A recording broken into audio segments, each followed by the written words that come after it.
ശ്രീ വത്സൻ തില്ലങ്കേരി, അങ്ങ് കണ്ടിട്ടുണ്ടാവും കാഴ്ചകൾ, അങ്ങ് കണ്ടിട്ടുണ്ടാവും ദൃശ്യങ്ങൾ. ഇതുവരെ നാം ആവശ്യപ്പെട്ടത് ന്യൂനപക്ഷങ്ങളുടെ സംരക്ഷണം ഉറപ്പാക്കണം ബംഗ്ലാദേശ് സർക്കാരാണെന്ന്. നൊബേൽ സമ്മാന ജേതാവ് നയിക്കുന്ന സർക്കാരിന്റെ പട്ടാളവും പോലീസും ഇറങ്ങിയാണ് ഹിന്ദുവേട്ടയ്ക്ക് നേതൃത്വം കൊടുക്കുന്നത്. അങ്ങേക്ക് പ്രതികരിക്കാം. നമസ്കാരം. ഈ ചർച്ചയിൽ ബഹുമാനപ്പെട്ട ശ്രീ അബ്ദുള്ള സാർ അദ്ദേഹം തുടക്കത്തില് ഇനി ഞാനാണ് ഇതിന്റെ ഉത്തരവാദി എന്ന് പറയുണ്ടായി. ഏതായാലും അദ്ദേഹത്തെ നമ്മൾ കുറ്റപ്പെടുത്തില്ല. കാരണം അദ്ദേഹം വളരെ വർഷങ്ങൾക്ക് മുമ്പ് ജമാഅത്തെ ഇസ്ലാമിയിൽ നിന്ന് രാജിവെച്ചിട്ട് ഒഴിവായി പോയതാണ്. ഒരുപക്ഷെ ഇതിന്റെയൊക്കെ ഈ സാമ്രാജ്യത്വ വാസനയും അതുപോലെ തന്നെ ആക്രമണോത്സവമൊക്കെ കണ്ടിട്ടായിരിക്കും തീർത്തും സമാധാനവാദിയായിട്ടുള്ള ശ്രീ അബ്ദുള്ള സാർ ഈ പ്രസ്ഥാനത്ത് നിന്ന് വിട പറഞ്ഞതെന്ന് ഞാൻ മനസ്സിലാക്കുന്നു. അതുകൊണ്ട് ഞാൻ അദ്ദേഹത്തെ ഏതായാലും ഈ കാര്യത്തിൽ കുറ്റപ്പെടുത്താനില്ല. രണ്ടാമത്തെ ഒരു കാര്യം, ഈ ഇപ്പൊ പുറത്തു വന്നിരിക്കുന്ന ലോകവ്യാപകമായി പ്രചരിച്ചുകൊണ്ടിരിക്കുന്ന ആ ദൃശ്യങ്ങളിൽ കാണുന്ന കാര്യം അതിദയനീയമാണ്. അതുപോലെ തന്നെ പരിഷ്കൃത സമൂഹത്തെ ലജ്ജിപ്പിക്കുന്നതാണ്. ഇത് മഹാകവി കുമാരനാശാൻ കുറച്ചു മുമ്പ് എഴുതിയതുപോലെ അമ്മമാരിലെ സഹോദരിമാരിലെ ഇമ്മൂർക്കർക്ക് ഈശ്വര ചിന്തയില്ലേ എന്ന് അദ്ദേഹം ദുരവസ്ഥയിൽ പറഞ്ഞിട്ടുണ്ട്. അപ്പൊ അങ്ങനെ ഉള്ള ആക്രമണങ്ങളാണ്, കിരാതമായ കയ്യേറ്റങ്ങളാണ്, അക്രമങ്ങളാണ് അവിടെ നടന്നുകൊണ്ടിരിക്കുന്നത്. അവർക്ക് ആൾപ്പിടിയന്മാർക്ക് ആൾഭേദമില്ല എന്ന് പറഞ്ഞതുപോലെ പിഞ്ചു കുഞ്ഞുങ്ങളെയും സ്ത്രീകളെയും വൃദ്ധന്മാരെയും എല്ലാവരെയും അവർ ആക്രമിക്കുകയാണ്, മുച്ചൂട് മുടിക്കുകയാണ്, തീവെട്ടി കൊള്ള നടത്തുകയാണ്, കൊലപാതകങ്ങൾ നടത്തുകയാണ്, ചുട്ടുപൊട്ടിക്കുകയാണ്. വാസ്തവത്തിൽ ഇത് ഒരു മതത്തിന്റെ പൊളിറ്റിക്കൽ ഇസ്ലാം മതത്തിന്റെ മേലങ്കി അണിഞ്ഞ് നടത്തുന്ന ലോകത്തെ കീഴടക്കാൻ വേണ്ടിയിട്ടുള്ള സാമ്രാജ്യത്വ തേരോട്ടമാണ് നടക്കുന്നത്. ഇതിന് മതം എന്ന് പറയുന്നത് ഒരു മുഖംമൂടി മാത്രമാണ്. പൊളിറ്റിക്കൽ ഇസ്ലാം ഓരോ രാജ്യങ്ങളെയായി കീഴടക്കിക്കൊണ്ടിരിക്കുകയാണ്. അപ്പൊ അങ്ങനെ കീഴടക്കി കഴിഞ്ഞാൽ അവര് ഒരു പ്രമുഖ ചരിത്രകാരൻ പറഞ്ഞതുപോലെ പൊളിറ്റിക്കൽ ഇസ്ലാമിന്റെ ഒരു സവിശേഷത, അവർ ഭൂരിപക്ഷമായാൽ അസഹിഷ്ണുതയായിരിക്കും, ന്യൂനപക്ഷമാണെങ്കിൽ അസംതൃപ്തരായിരിക്കും എന്നാണ്. അപ്പൊ ന്യൂനപക്ഷമാണെങ്കിൽ അവരെപ്പോഴും ഞങ്ങൾക്ക് പരിഗണന കിട്ടുന്നില്ല, ഞങ്ങൾക്ക് അത് കിട്ടുന്നില്ല എന്നൊക്കെ ഇങ്ങനെ അസംതൃപ്തി പറഞ്ഞുകൊണ്ടിരിക്കും. പക്ഷേ ഭൂരിപക്ഷമായി കഴിഞ്ഞാൽ തങ്ങൾ ന്യൂനപക്ഷങ്ങൾക്ക് എന്തു വേണമെന്നാണോ പറഞ്ഞിരുന്നത്, ആവശ്യപ്പെട്ടിരുന്നത്, ശബ്ദം ഉയർത്തിയിരുന്നത്, പ്രതിഷേധിച്ചിരുന്നത്, സമരം നടത്തിയിരുന്നത്, അത് തങ്ങൾ ഭൂരിപക്ഷമായി കഴിഞ്ഞാൽ അവിടുത്തെ ന്യൂനപക്ഷങ്ങൾക്ക് ഒരിക്കലും കൊടുക്കില്ലെന്ന് മാത്രമല്ല അസഹിഷ്ണുതയുടെ ആൾരൂപങ്ങളായിട്ട്, തികഞ്ഞ ഫാസിസ്റ്റുകളായിട്ട്, ഒരുവിധ ജനാധിപത്യ അവകാശങ്ങളും നൽകാത്തവരായിട്ട് അവർ മാറും. ഇപ്പോ ഹുക്കുമത്തെ ഇലാഹിയുണ്ട്, ജമാഅത്തെ ഇസ്ലാമിയുടെ ഒരു രാഷ്ട്ര സങ്കല്പമാണ്. ഭാരതമൊക്കെ അങ്ങനെ ആക്കാൻ വേണ്ടി അവർ ശ്രമിച്ചുകൊണ്ടിരിക്കുകയാണ്.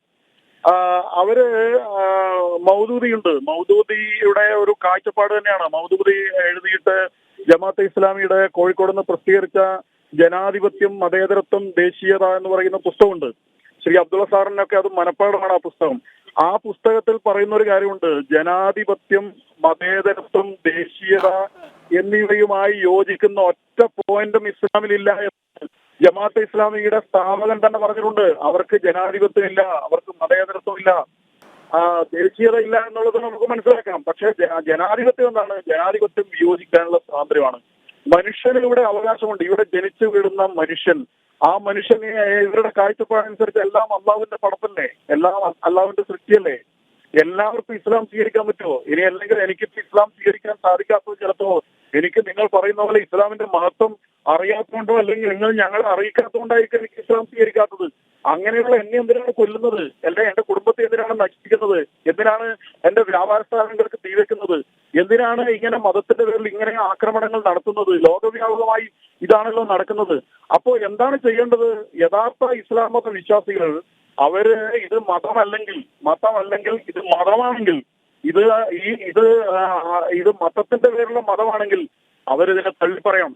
ദൗർഭാഗ്യവശാൽ നമ്മുടെ ലോകവ്യാപകമായി നമ്മൾ കാണുന്നൊരു കാര്യം, ഈ തള്ളിപ്പറയലുകൾ, അക്രമികളെ തള്ളിപ്പറയുക, ഭീകരതയെ തള്ളിപ്പറയുക എന്നുള്ളത് ആ സമൂഹത്തിൽ നടക്കുന്നില്ല എന്നതാണ്. അവരതിന് മൗനാനുവാദം കൊടുക്കുകയാണ്, അവരതിന് പിന്തുണ കൊടുക്കുകയാണ്, രഹസ്യ പിന്തുണ കൊടുക്കുകയാണ്. അങ്ങനെ ചെയ്യുന്നു എന്നുള്ളതാണ് ദൗർഭാഗ്യം. വേറൊരു മതത്തിലും വേറൊരു പ്രസ്ഥാനത്തിലും ഇങ്ങനെ ഉണ്ടാവില്ല. അവര് അതിനുള്ളിൽ തന്നെ അവരുടെ തെറ്റുകൾ തിരുത്താനും വിമർശിക്കാനുള്ള സംവിധാനമുണ്ട്. അവരതിനെ തിരുത്തും, വിമർശിക്കും, അതിനെ എതിർക്കേണ്ടടുത്ത് എതിർക്കും. പക്ഷേ ഇത് പരിപൂർണ വിധേയത്വമാണ്. ഒരു മതത്തിന്റെ അനുയായികൾ എന്ന് പറഞ്ഞാൽ ആ മതത്തിന്റെ പേരിൽ രണ്ട് കോപ്രായം എവിടെ കാട്ടിക്കൂട്ടി, ലോകത്തിന്റെ ഏത് ഭാഗത്ത് കാട്ടിക്കൂട്ടിയാലും അതിന് അംഗീകരിക്കും. ഹമാസ് അപ്പുറത്ത് കഴിഞ്ഞിട്ട് ഇസ്രായേലിനെ ആക്രമിച്ചു, ആയിരക്കണക്കിന് ആളുകളെ കൊലപ്പെടുത്തി, സംഗീത പാർട്ടിക്കിടയിൽ ചെന്നിട്ട് പാട്ട് പാടുന്നവരും കേൾക്കുന്നവരൊക്കെ കൊന്നു. നമ്മുടെ നാട്ടിൽ ആഹ്ലാദ പ്രകടനം നടന്നില്ലേ? നമ്മുടെ നാട്ടിൽ അതിന് പിന്തുണയുണ്ടായില്ലേ? അത് ഏറ്റവും ഉചിതമായ പ്രവൃത്തിയാണ്, മഹത്തരമായ പ്രവൃത്തിയാണെന്ന് പിന്തുണക്കാൻ മാറ്റിത്തരാൻ ഇവിടെ ആളുകളില്ലേ? നമ്മുടെ നാട്ടിൽ ഇത്തരം ആളുകൾ അവര് ഈ കുഞ്ഞുങ്ങളൊക്കെ കൊലയുന്ന സമയത്ത് അവരത് എന്തായാലും ചെയ്യാൻ പാടില്ലായിരുന്നു. അത് നിരപരാധികളെ കൊല്ലുന്നത് ശരിയല്ല എന്ന് ആളുണ്ടോ? അതുകൊണ്ട് ബംഗ്ലാദേശിൽ ഇപ്പോൾ നടന്നുകൊണ്ടിരിക്കുന്നത്, ബംഗ്ലാദേശ് എന്ന് പറയുന്നത് നമുക്കറിയാം 4000 ഭാരതീയ സൈനികരുടെ ജീവത്യാഗത്തിലൂടെ പിറന്ന ഒരു രാജ്യമാണ്. അവിടെ പാകിസ്ഥാൻ മതത്തിന്റെ പേരിൽ വാങ്ങിയെടുത്ത പാകിസ്ഥാൻ അതേ മതാനുയായികളെ കൂട്ടക്കൊല ചെയ്യുന്ന സമയത്താണ്, അവിടുത്തെ പട്ടാളം അവരെ കൂട്ടക്കൊല ചെയ്യുന്ന സമയത്താണ്, സൗരന്മാരെ ബലാത്സംഗം ചെയ്യുന്ന സമയത്താണ്, അവരുടെ മുജീബുർ റഹ്മാന്റെയും അവിടുത്തെ ആളുകളുടെ ആവശ്യപ്രകാരമാണ് ഭാരതം ഇടപെട്ടത്. അങ്ങനെ ഇടപെട്ട് അവർക്ക് ഒരു രാഷ്ട്രം ഭാരതം ഉണ്ടാക്കി കൊടുത്തു. അങ്ങനെ ഉണ്ടാക്കി കൊടുത്ത സമയത്ത് അവിടെ ഒരു 22% ന്യൂനപക്ഷം ഉണ്ടായിരുന്നു. ആ 22% ന്യൂനപക്ഷം ഇപ്പോൾ കേവലം 7.95% 2022 കണക്കുപ്രകാരം 2023 കണക്കുപ്രകാരം അങ്ങനെയായി മാറിയിരിക്കുകയാണ്. എന്തുകൊണ്ടാണ് അവിടുത്തെ ന്യൂനപക്ഷങ്ങൾ ഇങ്ങനെ വംശനാശം വന്നുപോയത് എന്ന് ബംഗ്ലാദേശിനെയും അവിടുത്തെ ഭരണകൂടത്തെയും അവരുടെ ചെയ്തികളെയും ന്യായീകരിക്കുന്ന മറുപടികളാണ്. അവിടെയുള്ള മതയാനുയായികൾ അവര് 3 ഇരട്ടിയായി വർദ്ധിക്കുകയാണ്. 3 ഇരട്ടിയായി വർദ്ധിച്ചിട്ടുണ്ട്. പക്ഷേ ന്യൂനപക്ഷങ്ങൾ 3-1 കുറയുകയാണ്. എന്തുകൊണ്ടാണ് അങ്ങനെ സംഭവിക്കുന്നത്? തീർച്ചയായും പ്രകൃതി ദുരന്തമുണ്ടായിട്ടോ, അല്ലെങ്കിൽ കോവിഡ് വന്നിട്ടോ, അല്ലെങ്കിൽ മറ്റെന്തെങ്കിലും വെള്ളപ്പൊക്കം ഉണ്ടായിട്ടോ അവിടുത്തെ കുറെ ആളുകൾ മരിച്ചുപോയതല്ല. അവര് ക്രൂരമായി കൊല ചെയ്യപ്പെട്ടതാണ്, അവർ നാടുകടത്തപ്പെട്ടതാണ്, അവരെ അഭയാർത്ഥികളാക്കിയാണ്. അങ്ങനെ ന്യൂനപക്ഷങ്ങൾ എന്ന് പറഞ്ഞാൽ അവർക്ക് കൂടി വേണ്ടി രൂപീകൃതമായ രാജ്യമാണ് ബംഗ്ലാദേശ് എന്ന് പറയുന്നത്. അബ്ദുള്ള സാറിന് അറിയാമല്ലോ, സ്വാതന്ത്ര്യത്തിന്റെ സമയത്ത് 1947 ആഗസ്റ്റ് 16 ഈ ബംഗ്ലാദേശിൽ ഉൾപ്പെടുന്ന ന്യൂനപക്ഷങ്ങൾ ഉറങ്ങിയത് ഇന്ത്യയിലാണ്. പക്ഷെ പിറ്റേന്ന് അവർ ഉണർന്നത് പാകിസ്ഥാനിലായത് അവരുടെ വിട്ടാണോ? അവർ ചോദിച്ചിട്ടാണോ അവരെ പാകിസ്ഥാനിലാക്കിയത്? വിഭജനം അവരുടെ ആവശ്യപ്രകാരമാണോ?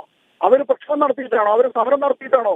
നമ്മുടെ രാജ്യത്തെ ഭരണകൂടത്തിന് നേതൃത്വം കൊടുക്കുന്ന ആളുകളുടെ ആസക്തിയെ തുടർന്ന് 2 പ്രധാനമന്ത്രിയാകണം ജിന്നയ്ക്കും നെഹ്റുവിനും എന്നതുകൊണ്ട് ഈ രാജ്യത്തെ 2ആയി വെട്ടിമുറിച്ചതല്ല. അവർ ആ പാവം കണ്ട് പഠിച്ചു, അവിടെ പെട്ടുപോയ ആളുകൾ എന്ന് പഠിച്ചു. അവർ അന്ന് മുതൽ അനുഭവിക്കേണ്ട ഈ വേട്ടയാടലുകൾ അവരുടെ അഭീഷ്ടം അനുസരിച്ചാണ്, അവരുടെ ആഗ്രഹം അനുസരിച്ചാണ് അവർ പാകിസ്ഥാനിലായി പോയത്, പിന്നീട് ബംഗ്ലാദേശിലായി പോയത്. എന്തിനാണ് അവരെ കൊല്ലുന്നത്? അവർ നിരപരാധികളല്ലേ? അവർ മതത്തിൽ ജനിച്ചു പോയി എന്നുള്ളത് അവരുടെ കുറ്റമാണോ? ന്യൂനപക്ഷങ്ങളായി പോയി എന്നുള്ളത് അവരുടെ വിധി വൈപരീത്യമല്ലേ? അവരെന്തിനാണ് ഇങ്ങനെ കൂട്ടക്കൊല ചെയ്യുന്നത്?